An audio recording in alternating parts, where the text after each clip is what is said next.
আমার স্বামী হঠাৎ করেই মারা যান। এরপর সবাই সিদ্ধান্ত নেয় ছোট দেবরের সাথে আমাকে বিয়ে দিবে। কিন্তু আমি কি করে তাকে স্বামী হিসাবে মানব? দেবরকে যে আমি সব সময় ভাইয়ের চোখে দেখেছি। আমার স্বামী ছিল সৌদি প্রবাসী। তার সাথে আমার ফেসবুকে পরিচয় হয়।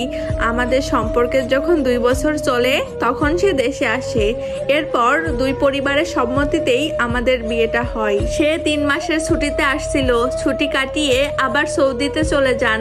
মাঝে মাঝেই ফোন করে বলতো, বউরে আমার খুব বুকে ব্যথা করে। আমি এটা শুনে বলতাম, হয়তো গ্যাস্ট্রিকের ব্যথা, ঠিক মতো খাওয়া দাওয়া করো না তো কি হবে। সে মাঝে মাঝেই বুকে ব্যথার কথা বলতো। আমার বাচ্চাটাও দুনিয়াতে চলে আসে।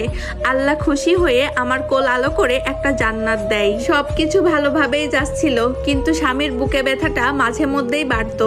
আমি আমার শ্বশুর শাশুড়িকে সবটা বলি যে, বাবা মা আপনাদের ছেলের তো মাঝে মাঝে খুব বুকে ব্যথা করে, ওকে না হয় দেশে চলে আসতে বলি, এখানে ভালো ডক্টর দেখাবে আর বাংলাদেশেই কিছু একটা করবে। আমার শ্বশুর বলে, আসবে তো, তেমন কোনো টাকা পয়সাও তো জমাতে পারে নাই, ব্যবসা করতে গেলেও তো অনেক টাকার দরকার। শাশুড়ি মা বলে, আমার ছেলের জীবন আগে, ও চলে আসুক, পরেরটা পরে দেখা যাবে। 1 মাসের মধ্যেই আমার স্বামী দেশে চলে আসে। অনেক ডক্টর দেখাই, কিন্তু তেমন কিছুই ধরা পড়ে না। সবাই ভাবতো গ্যাস্ট্রিকের জন্য বুকে ব্যথা করে। ভেবেছিলাম ঢাকাতে নিয়ে যাব, ওখানে ভালো কোনো ডক্টর দেখাবো, কিন্তু আমার ভাগ্যটা এতটাই খারাপ যে সে সময়টা পর্যন্ত পাইনি। আমার মেয়ের যেদিন 2 বছর বয়স পূর্ণ হলো, বাড়িতে ছোট একটা আয়োজন করা হয়। আমার বাবার বাড়ির সবাই আর শ্বশুর বাড়ির সবাই মিলে। সারাদিন রান্না বান্না নিয়ে অনেক ব্যস্ত ছিলাম, অতটা খেয়াল করি নাই। আমার স্বামী দেখি একটু পর পর রুমে গিয়ে শুয়ে থাকতেছে। ভাবছি এমনিতেই, কে জানতো তার সময় ফুরিয়ে এসেছে। রাতে যখন সব কাজ গুছিয়ে রুমে আসি, তখন আমার স্বামী বলতেছে, আজকে আমার বুকে না অসহ্য ব্যথা করতেছে। আমি বলতেছি, কি বলো, তুমি তো আমায় কিছু বললে না। সে বলল, তুমি অনেক ব্যস্ত ছিলে তো তাই কিছু বলি নাই। আমি বললাম, চুপ করে শুয়ে থাকো, সব ঠিক হয়ে যাবে। আমি আমার স্বামীর মাথায় হাত বুলাতে বুলাতে কখন যে ঘুমিয়ে পড়েছি বুঝতে পারি নাই। রাত তখন সম্ভবত 3টা হবে। হঠাৎ আমার ঘুমটা ভেঙে যায়। দেখি আমার স্বামী কেমন জানি ছটফট করতেছে আর গা খুব ঘামতেছে। আমি চিৎকার করে কান্না করতেছি আর বলতেছি, তোমার কি হলো, এমন কেন করতেছো?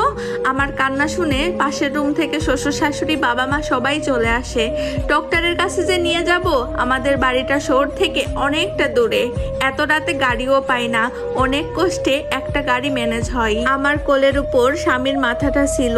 বারবার বলতেছিলাম, তুমি ঠিক হয়ে যাবে, ডক্টরের কাছে নিলে তুমি ঠিক হয়ে যাবে। আমার স্বামী আমার দিকে করুণ দৃষ্টিতে তাকিয়েছিল, মনে হচ্ছিল কিছু বলতে চাই, আর খুব ছটফট করতেছিল। এ দৃশ্য কোনো স্ত্রী সহ্য করতে পারবে না।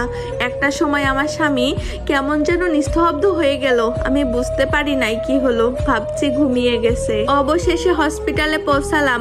ডিউটিরত ডক্টর আমার স্বামীকে মৃত ঘোষণা করলো। বলল হসপিটালে আসার আগেই মারা গেছে।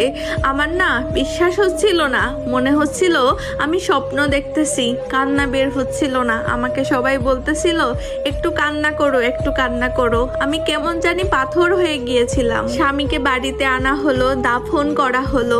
আস্তে আস্তে আমার বুকের মধ্যে চাপা কষ্টগুলো ঘিরে ধরতে লাগলো। তখন আমি পাগলের মতো কান্না করেছিলাম।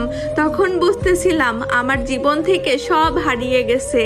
আল্লাহ কেন এত কষ্ট দিল আমার? কেন আমার স্বামীকে কেড়ে নিল? কেন এই বয়সে আমাকে বিধবা করলো? কেন আমার মেয়েকে বাবা হারা করলো? আমার স্বামী আজ 6 মাস হলো মারা গেছে। আমার বয়স মাত্র 20 বছর। শ্বশুর শাশুড়ি চাচ্ছে আমার দেবরের সাথে বিয়ে দিতে, কিন্তু আমি রাজি না। কারণ আমার দেবরকে আমি সব সময় ভাইয়ের চোখে দেখেছি, আর আমি আমার স্বামীর জায়গায় কাউকে বসাতে পারবো না। যতদিন বেঁচে থাকবো, মেয়েটাকে বুকে নিয়ে বেঁচে থাকতে চাই। জানি না আমার ভাগ্যে কি আছে। সবাই আমার আর আমার মেয়ের জন্য দোয়া করবেন। এই স্টোরিটা যে আপু লিখে পাঠিয়েছেন তার নাম ঠিকানা গোপন রাখতে বলেছেন। আমাদের সবারই একদিন মৃত্যুর স্বাদ গ্রহণ করতে হবে।